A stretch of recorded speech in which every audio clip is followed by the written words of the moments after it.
Meus amigos, vamos acompanhar o secretário de Segurança Pública do Rio de Janeiro.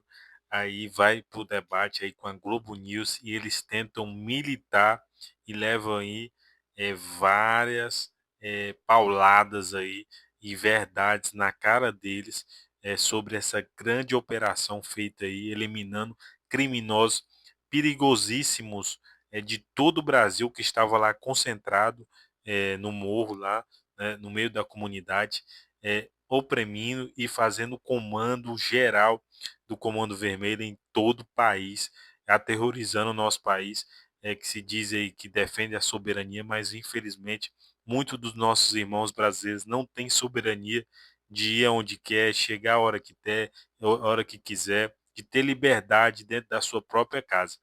E foi uma brilhante operação. Vamos acompanhar aí o secretário de Segurança Pública destruindo aí os militantes da Globo. Galera, deixa aqui o seu like, se inscreva no canal se você não for inscrito e vamos acompanhar esse vídeo, está sensacional. Segurança Pública aqui do Rio, Dr. Vitor Santos. Secretário, muito obrigada pela presença do senhor aqui no Estúdio I. A gente está cheio de perguntas, seja bem-vindo, boa tarde. Queria começar perguntando, não sei se o senhor acompanhou, teve a chance de acompanhar a entrevista coletiva do ministro da Justiça agora há pouco e do diretor-geral da Polícia Federal, Dr. Andrei Passos Rodrigues. Dentre as informações que eles passaram, a novidade para mim foi essa informação de que a Polícia Federal foi consultada aqui no Rio para ver se queria cooperar com essa operação. O senhor pode explicar para a gente com mais detalhes como é que foi essa comunicação? Boa tarde, Sadi, boa tarde a todos. Olha só, a gente tem que entender que existe uma boa integração entre a Secretaria de Segurança Pública do Rio de Janeiro, a da Polícia Civil, da Polícia Militar, da Secretaria Nacional de Segurança Pública e da Superintendência da Polícia Federal no Rio de Janeiro.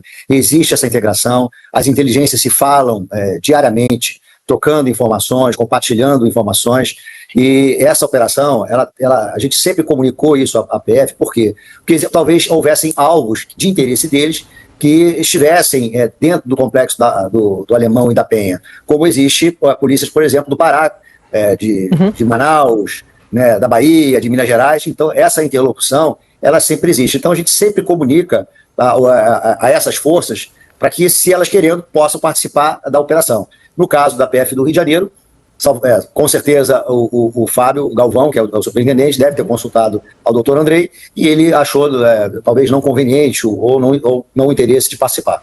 E aí, só para a gente tentar trazer mais detalhes aqui, obviamente isso foi feito antes da operação, mas não é comunicado quando a operação vai ocorrer, é isso? Isso, não, é comunicado com bastante antecedência, até para que eles possam participar do planejamento, porque o planejamento, ele é muito detalhado, então não dá para simplesmente um dia anterior ou 2 dias anterior dizer, olha, parceiro, vem para cá, você tem algo aqui e vamos participar da operação. Não, porque dependendo da localização desse alvo da PF, por exemplo, poderia gerar algum tipo de risco ou dificuldade. Então é interessante que eles participem desde o início. Então essa operação, ela já vem sendo planejada há mais de 60 dias e desde o início essa troca de informações, ela vinha sendo feita com a PF do Rio. Mas o que o senhor está querendo dizer, o senhor disse que tem uma ótima interlocução, é que isso é comum. Às vezes a Polícia Federal, o senhor é um quadro da Polícia Federal, acho que mais de 20 anos o senhor foi delegado, se eu não me engano, e isso é comum, então, às vezes entra, às vezes não entra, é isso? Exatamente, assim, a gente deixa bem à vontade a instituição dela verificar a conveniência e oportunidade de participar da operação, porque talvez assim, a maturidade da investigação que eles estão realizando, talvez não seja conveniente realizar uma operação para buscar aquele alvo naquele momento, e sim no momento posterior. Em outras ocasiões do passado, a PF já realizou operações em conjunto com a Polícia Militar e com a Polícia Civil. Secretário, eu estou perguntando tudo isso também, porque quando a gente vê todas as declarações de ontem para hoje, a gente está um pouco confuso com relação ao que de fato seria uma ajuda do governo federal. Na experiência do senhor, o que o governo do Estado quer do governo federal no âmbito da segurança pública? Que aí precisa, Sadi, eu acho que a confusão foi no sentido do que foi pedido. Eu vou dizer em relação à minha posição, né, eu sou delegado da Polícia Federal aposentado, entrei na secretaria, assumi essa missão em 2023, então eu sempre tive uma boa relação com todas as polícias. Agora, essa integração em nível técnico, ele sempre ocorreu, e a gente não tem qualquer dificuldade. O doutor Sarrubo, que é o secretário nacional de Segurança Pública, nós temos uma boa relação, está vindo ao Rio de Janeiro aqui, a gente sempre troca informações, compartilha informações, a parte de inteligência, a parte operacional, não tem problema nenhum. O doutor Rodney, que é o diretor de operações integradas, a mesma coisa. E não é diferente, não seria diferente com o Fábio Galvão, que é um delegado que nós já trabalhamos juntos no passado, quando eu estava na ativa, e hoje ele está como superintendente da PF. Então, nesse nível, não tem qualquer tipo de problema. Nós temos no estado do Rio de Janeiro a FICO, que é a Força Integrada de Combate ao Crime Organizado, né? Nós temos o CIFRA, que é o Comitê de Inteligência Financeira. Todas essas ferramentas do governo federal, do Ministério da Justiça e Segurança Pública, já existe essa integração entre a Polícia Militar e a Polícia Civil e a Secretaria. Não vemos qualquer problema. O que aconteceu em relação específica a essa negativa de apoio foi em relação ao Ministério da Defesa. Por quê? Uma operação naquela localidade, principalmente desses grandes complexos, devido à logística que é preciso, né, superar barreiras físicas como são as barricadas, hoje verdadeiras construções de engenharia, com dificuldade de ultrapassar, os nossos blindados, que não são militares ou não têm a configuração militar, ele não consegue passar. Então, a ajuda nesse sentido foi em relação à logística. Tá? Essa logística de ceder esses blindados, como foi em 2010 na ocupação do complexo do Alemão, sim, era a mesma coisa. E isso foi negado. Eu não pude estar nessa reunião em Brasília, mas eu mandei o nosso subsecretário de operações, ele esteve lá com outros integrantes da Polícia Militar e da Polícia Civil, e lá o ministro da Defesa disse que não era possível, condicionando a essa sessão do blindado a decretação de GLO. Mas então o governo do Rio não quer uma GLO? Olha só, tudo é uma composição. Durante os grandes eventos existe GLO. E essa GLO ela é construída a 4 mãos. Né? Tivemos assim, RI+20 e tantos outros eventos de interesse do governo federal, até porque são eventos internacionais, onde, digamos assim, o interesse primário é do governo federal. Isso é acertado entre as forças políticas e dessa forma é decretado, e as polícias conseguem trabalhar dentro dessa governança diferente que é a GLO. O que não dá, e eu não concordo, é dizer que a GLO é você admitir que o Estado não tem condições de prover a segurança pública do Estado. Isso eu sou contra. Até porque a gente vem fazendo isso diariamente, de forma bem tranquila com a área técnica. Não, mas é o que a lei manda, né? A lei, antes de mais nada, secretário Otávio Guedes, prazer conversar com o senhor, mas é o que a lei determina, né? É um pré-requisito para pedir a GLO. Mas a minha pergunta vai no outro sentido, secretário. Secretário, o senhor falou no planejamento da operação. Eu queria abordar alguns pontos que, para mim, pareceram mais improvisação do que um bom planejamento. A gente acabou de dar uma matéria, uma reportagem do velório do policial que tinha 40 dias de polícia e, infelizmente, foi assassinado. É razoável colocar um policial que acabou de entrar, que é treinado para fazer investigação na linha de tiro? Esse é o primeiro ponto. Segundo ponto também que me pareceu improvisação. Os líderes da facção que comandam a reação de dentro das cadeias, aliás, presídios estaduais, eles só foram, o governador só falou em transferi-los no final da tarde, quando eles já tinham dado as ordens para tocar o terror na cidade. E terceiro, por que as vias expressas não estavam policiadas ou suficientemente policiadas desde cedo? Então, são esses 3 pontos que me pareceram uma improvisação e não um bom planejamento. Boa tarde, Otávio. Deixa eu explicar. Não concordo que essa ação não tenha sido planejada ou que tenha sido executada de improviso. Existe todo um planejamento. Existe uma investigação realizada há mais de um ano e todo o trabalho de polícia judiciária ele visa identificar criminosos, né, e, obviamente, qual a localização deles dentro desse cenário, de onde eles comandam essa organização criminosa, de onde eles comandam toda a ação criminosa no estado inteiro. Isso foi identificado, por isso foram gerados 180 mandados de busca e apreensão, ou seja, nós sabíamos exatamente de qual casa, de qual localidade eles atuavam. E para isso existe um planejamento muito detalhado, muito detalhado. E por conta do histórico passado de operações no Complexo Alemão, na última operação, por exemplo, mostrou uma casa de uma senhora totalmente destruída por tiros, por conta da reação violenta desses criminosos. Então nós optamos, claro, com todo o trabalho de inteligência realizado, de que era necessário deslocar esse contato da polícia com o criminoso para a área de mata. E assim foi feito. Esse deslocamento foi feito para a área de mata.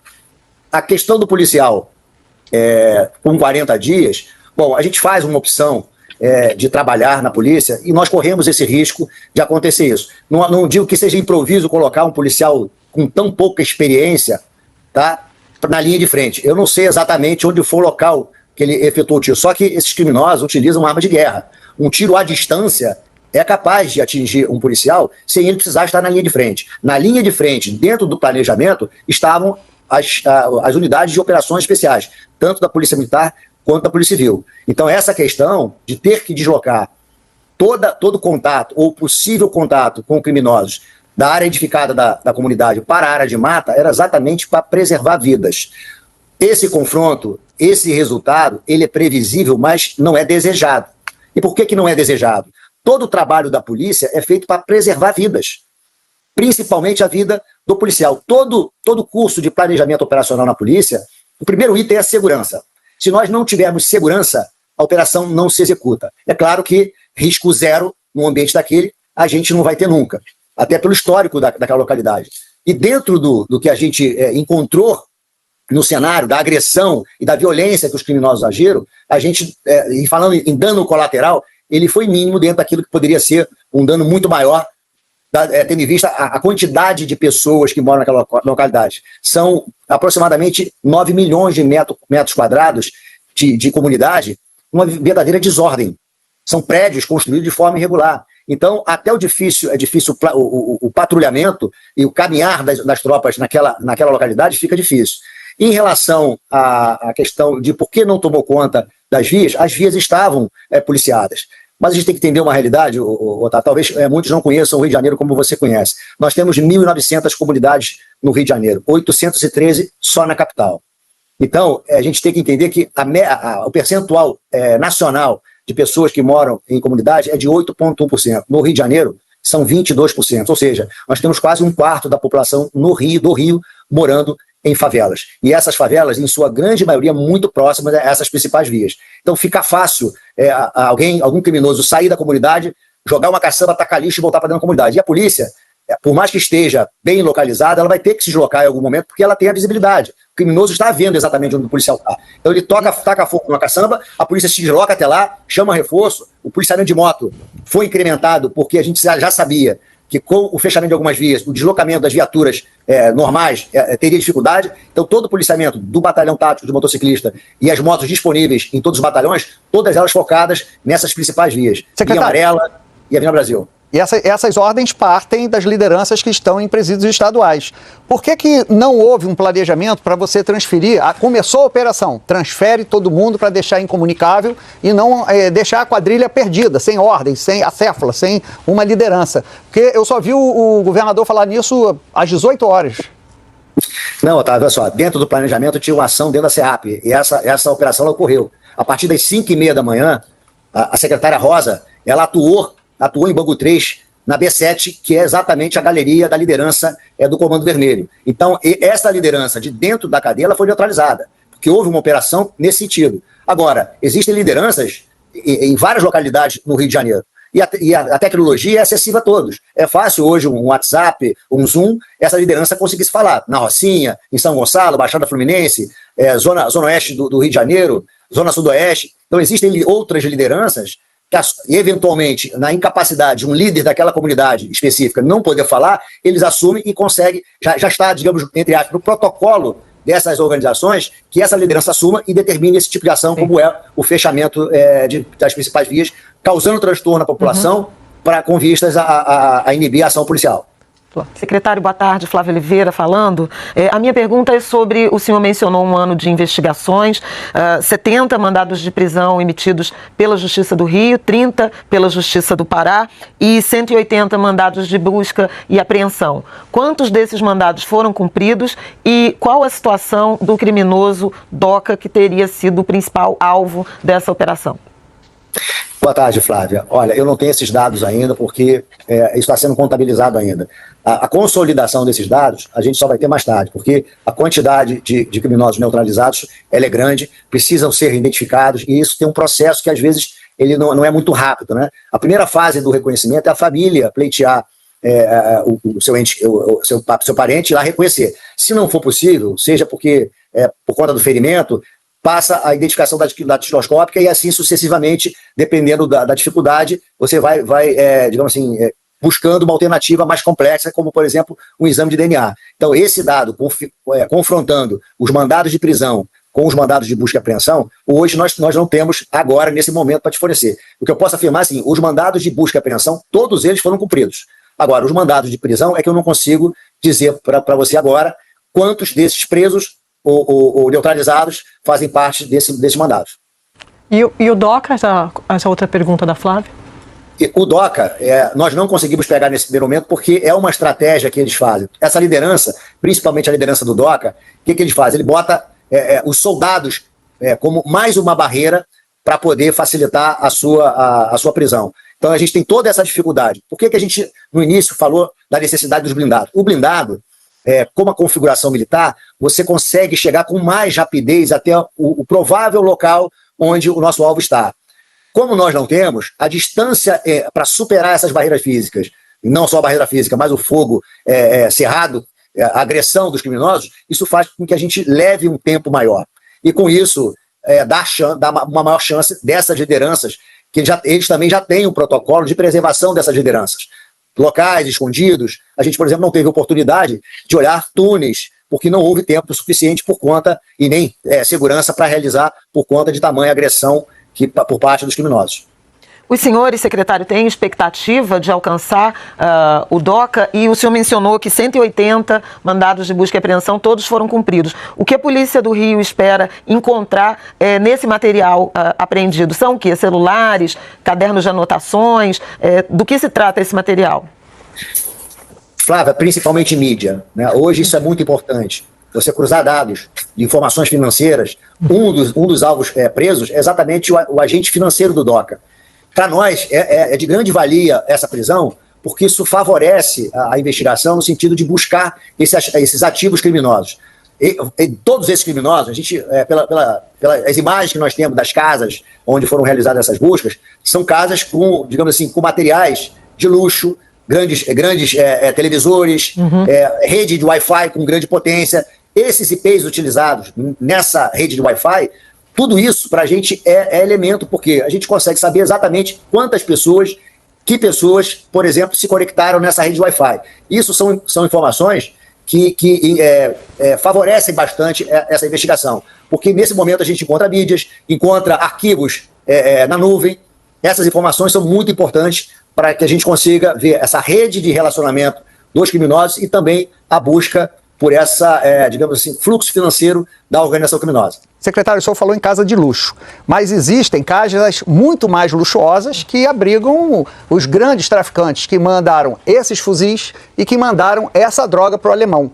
Quando a gente vai ver uma operação contra esse andar de cima do crime organizado? Então, Otávio, assim, eu te falei, eu trabalhei muitos anos na PF, 9 deles só na repressão entorpecente. A gente tinha um professor que dizia, há 35 anos atrás, dizia: busca o dinheiro. A visão capitalista da repressão é a que vai dar o melhor resultado. E é o que a gente acredita, atacar a estrutura financeira. Porque quando você busca o dinheiro, a gente acaba encontrando o criminoso. A operação contenção feita pela Polícia Civil aqui do Rio de Janeiro comprovou PCC e Comando Vermelho se unindo na atividade criminosa. E foram 6 bilhões de reais bloqueados numa única investigação.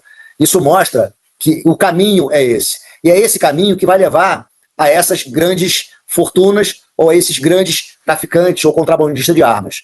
E esse é o caminho. Agora, isso leva tempo, não é de uma hora para outra. E hoje nós temos no Rio de Janeiro um problema que é a violência. A criminalidade, no que diz respeito ao contrabando de armas e ao tráfico de drogas, ela existe em todo o estado. Mas o Rio de Janeiro vive uma questão que é diferente de todo o Brasil, que é a violência. E essa violência, ela só é viável no Rio de Janeiro por conta do fuzil. O fuzil é o grande instrumento de dominação territorial. Eu venho falando que o Rio de Janeiro vive uma simbiose entre segurança pública e defesa. A gente tem que ficar atento a isso, porque o Comando Vermelho, que era uma organização criminosa local, hoje está em 25 estados. Então a gente entende que só a integração, e isso eu venho trazer a corresponsabilidade do governo federal, eu falo corresponsabilidade porque nós assumimos a responsabilidade no Estado. Então essa corresponsabilidade e essa integração que já existe no meio técnico é o que vai fazer com que a gente tenha mais efetividade e consiga chegar a esses grandes traficantes, a esses grandes contrabandistas, com essas mansões que estão fora da comunidade. Secretário, muito obrigada pela participação do senhor aqui no Estúdio I. O senhor sempre está à disposição quando a gente precisa trazer as informações.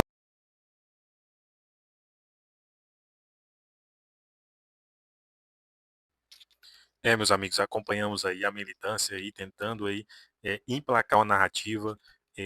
O descondenado Lula já se juntou lá com o Sidônio e juntou aí também com a quantidade de, se dizem jornalistas, mas são as militâncias aí da Globo já estão aí articulando qual vai ser a narrativa que eles vão emplacar. O Lula está lá escondido, preparando narrativa, estudando narrativa, Malcidônio, para sair e mais uma vez disseminando a discórdia um contra os outros e sempre com aquela narrativa de tentar defender os traficantes aí e não defender as pessoas de bem, o cidadão, a família que não tem liberdade, é oprimido aí, além de pagar uma carga tributária, além de pagar imposto, um dos países que, o país, né, um dos países, não, o país que mais cobra imposto é o Brasil, e hoje não tem uma mínima liberdade, não pode ir e nem vir, não tem direito à segurança pública, o básico, a liberdade de ir e vir, ele não tem. Infelizmente, temos um desgoverno aí, o PT 20 anos no poder e deixou o Brasil nesta situação. Se colocarmos aí a economia do nosso país, está um caos. Se colocarmos a parte da segurança pública, piorou. Você não tem liberdade de ter um celular, de ter um relógio, de sair de casa, de levar seus filhos para passear, porque corre o risco de você ser assaltado, de você sofrer algum tipo de violência, porque a bandidagem hoje, através do discurso, através da leniência do nosso descondenado aí que voltou à cena do crime, permite, porque ele é conveniente a esses bandidos, e é só para tomar uma cervejinha, é para isso que não quer ver preso, que não quer fazer uma operação ostensiva em cima dessas pessoas. Galera, é muito importante. Olha, você que está assistindo esse vídeo até o momento, chegou até nesse momento e ainda não deixou o seu like, deixa aqui o seu like, é importante. Deixe seu comentário de indignação com essa, principalmente com essa militância aí que está tentando defender o descondenado Lula e também com esse desgoverno. Vamos deixar seu comentário aqui e também se inscreva no canal se você não for inscrito. E até o próximo vídeo. Tamo junto.